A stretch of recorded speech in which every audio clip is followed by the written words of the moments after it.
Agenda isi yose abyigisha ku mateleviziyo akomeye ku isi. Ni mtu ambaye amefanya mambo makuu, amegeuza nyika katika nchi ya Kenya, wakalima katika mchanga, hata ulimwengu anaenda akifundisha. Ndagira ngo muzaje kureba uko akora, mumenye wa Bishop baraha, mumenye Bishop Tito. Ndagira ngo mumenye Bishop Tito. Natamani muweze kumtambua Bishop Tito. Akorana n'inzego zikomeye ku isi yose. Huwa n'inzego zikomeye umenyeza zikomeye ku isi yose. Huwa anafanya na watu hodari ulimwenguni. Kugira ngo je mumenye nabaye rekomande n'ikigo cha World Vision.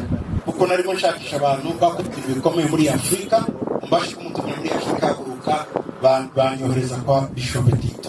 Ili niweze kumtambua, nimetumwa na World Vision ili aweze kunielimisha kwa yeye, ili aweze kufanya Afrika haguruka, Bishop aweze kunielimisha. Agenda yigisha ibihugu byinshi, abantu bava ku isi yose baza kwigira hano uko umuntu mu butayu yahaturisha abantu bagahinga bakarya, abigisha uko bagomera amazi mu butayu bakabo bafite amazi.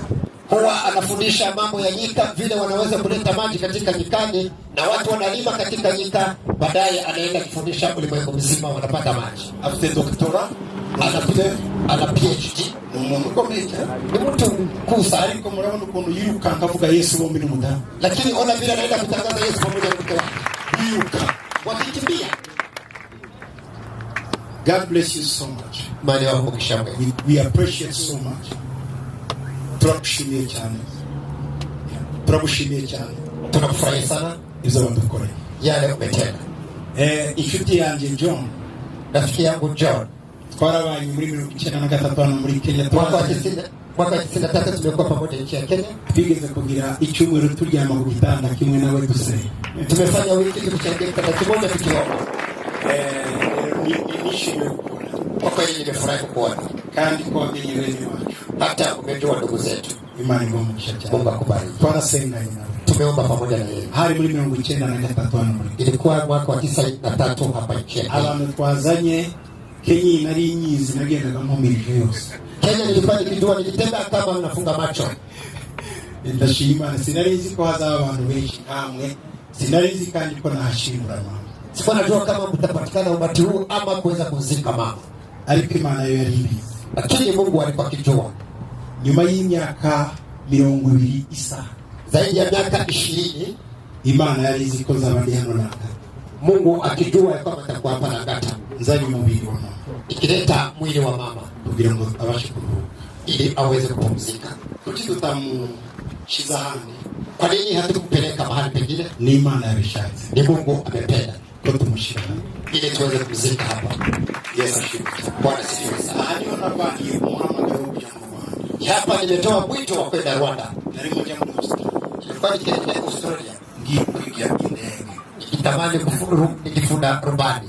Nari mfite buruse yo kwiga indege no kuyikanika. Nilikuwa na uwezo wa kusoma rubani na mfite buruse. Nilikuwa na scholarship ya kusomea ndege na rubani. Muri university iko Avondale College ya Sydney. Katika University of Avondale College ya Australia. Imani yangu inangoja mu Rwanda. Mungu akaniambia nenda Rwanda. Nyuma ya kurwana naye ngiye gito irantsindadaje. Baada ya kugongana na yeye Mungu akaniwezesha nikaenda. Leo niona kuyumuhamagaro. Hapa nimetoa wito. Ninaho mama tuje kumuha. Hapo mama tunamsika. Imana izina. Mungu anajua sababu. Tufate umuntu umwe. Acha tuchukue dakika moja. Uze munyemere kuhaguruka ngo tumaze tumwibuke. Unaweza kusimama ili tuweze kukumbuka mama kwa dakika moja. Dakika moja tukitulia.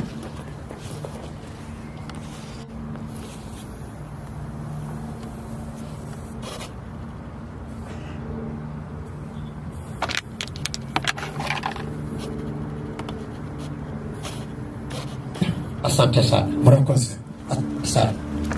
Na amapile ya animasha hizi mikro ngahindure. Tunaomba betri mtuweze kutugeuzia betri tafadhali. Okay.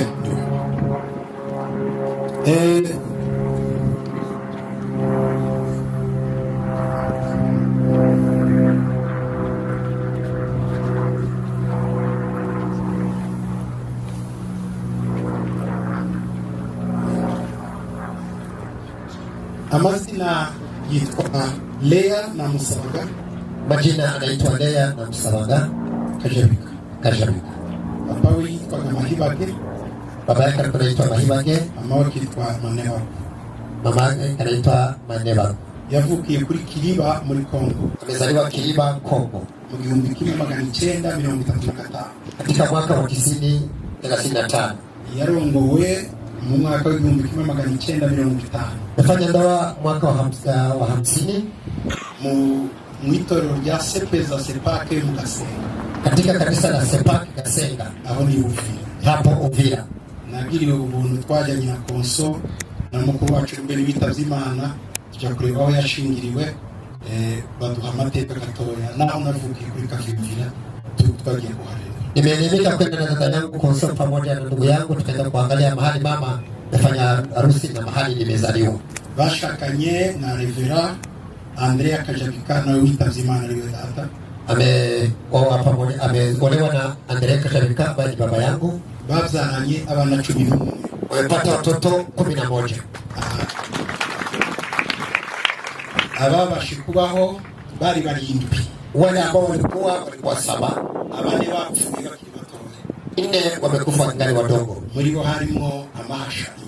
Miongoni mwao mlikuwa mapacha Bitarima. ambao abasha gukura barindwi.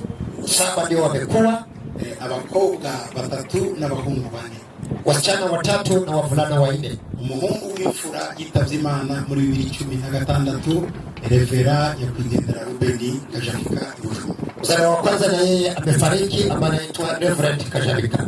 Ndiye wali mfura yacu. Yeye alikuwa mzaliwa wa kwanza wetu. Ubu dusigaye turi abahungu 3 n'abakobwa 3. Tumesalia wavulana 3 na wasichana 3. Umuhungu mukuru sigaye ari muri Amerika ni Azarias. Mkubwa ako Marekani anaitwa Azarias. Umukurikira ni Hosea ari muri Canada. Kufuata ni Hosea ako Canada. Wa bucura ni abahungu n'abakobwa. Mimi ndiyo ya mwisho kati ya wavulana na wasichana. Dufite abakobwa 3, tuna wasichana 3. Mukuru ni Kisia ari Burundi. Wa kwanza ni Kisia ako Burundi. Umukurikira ni Nahozaneza Console. Wa pili ni Nahozaneza Console. Wa gatatu ni Kereni Mariam. Wa mwisho ni Kereni yuko hapa. Jewe na Kereni twavukiye Uvira. Mimi na Kereni tumezaliwa Uvira. Bari barahunze wakati wamekimbia vita ya Mulele. Nahozaneza yavutse umunsi papa ahunga, abagenzi bamwandikira baramwica, avuka ico gihe. Rero mama muhungisha yaraye amubyaye nyuma y'icyumweru, mu mvura nyinshi cyane amutwikiza urutaro, barambuka hakurya muri Nyarusanze bajya mu Burembo, bahungishije Nyahoza Konsuli ya Ruruhi. Nyahoza wakati alizaliwa alikuwa wamepewa habari kama watawaua, baadaye wakimbia katika mvua wakavuka mahali pengine. Ruben yavukiye mu Rugarama. Ruben amezaliwa Rugarama. Naho Azaria na Kisia bavukiye i Bukombe. Azaria na Kisia wamezaliwa Bukombe Kwibereshi. Konsole yavukiye mu Bishombo. Konsole amezaliwa Bishombo. Mimi na Kereni tumezaliwa Uvira. Uko niko twafutse Bishombo. Hivyo tulivyozaliwa katika familia. Mama afite ibintu byinshi twamwibukiraho. Mama ana mambo mengi ya ukumbusho. Umusozi w'idini, katika mlima wa dini. Yabatijwe mu mwaka wa 48. Amebatizwa katika mwaka wa 48. Papa yabatijwe muri 45. Baba amebatizwa kwa 45. Mama abatizwa muri 48. Mama akabatizwa mwaka wa 48. Bamenyaniye mu Gasenga, mama ari basengerana. Wameliwana Kasenga mahali mama alikuwa akiombea. Aho ni hapo wamefunga pigo la ndoa. Yari mu Gasenga mu mwaka wa 55. Katika mwaka 50 na 51 alikuwa Gasenga. Mwitorero bita ngo Mission Libre Suédoise. Katika kanisa la Mission Freedom Mission ya Sweden. Bagize umwaka umwe ariko Gatsina. Walifanya mwaka mmoja mahali inaitwa Gatsina. Hanyuma barakomeza mu Bugarama muri 52 na 53. Katika mwaka 55 na 53 na 2 wakaenda Bugarama. Mara 54 kugeza 57 bagira Bukombe. 54 na 55 wakaenda Rukombe na 7 wakaenda Rukombe. Agize imyaka 3. Wameishi Rukombe miaka 3. Imani ibwira papa gusubira mu Rugarama. Mungu akamwambia baba kurudi Rugarama, kwa papa ndiye abyumva, lakini baba hakukubali.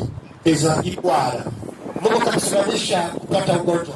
Papa agira igikomere ku kuguru kwe, akapata kidonda kwa mguu. Icyo gikomere yari nzafagira iyo nkovu. Alikufa akiwa na kovu ya kidonda hicho. Barasenga Imana iramubwira ngo niyemera gusubira mu Rugarama kirakira. Bagiye kumuvuza hose. Wametamani kumweka katika matibabu lakini inawezekana. Mungu akamwambia ukikubali kurudi Rugarama utapona. Bombi na mama bagiye mu bitaro Kamituga. Mama na baba wanaenda katika hospitali ya Kamituga kumuvura icyo gikomere yarafite. Kutibu kidonda cha mguu kivyakunda. Barabaja mu Rwanda Kigeme Kongo. Wakaenda Kigeme Rwanda kugira ngo baje kumuvuza abaganga bakomeye babisubire babandika. Wakati huo kulikuwa madaktari ambao wametoka ngambo, baramuvura bila. Wakatibu ikashindikana. Papa subiye Kwibereshi Rukombe. Baba aliporudi Kwibereshi Rukombe, akachukua muda wa kuomba.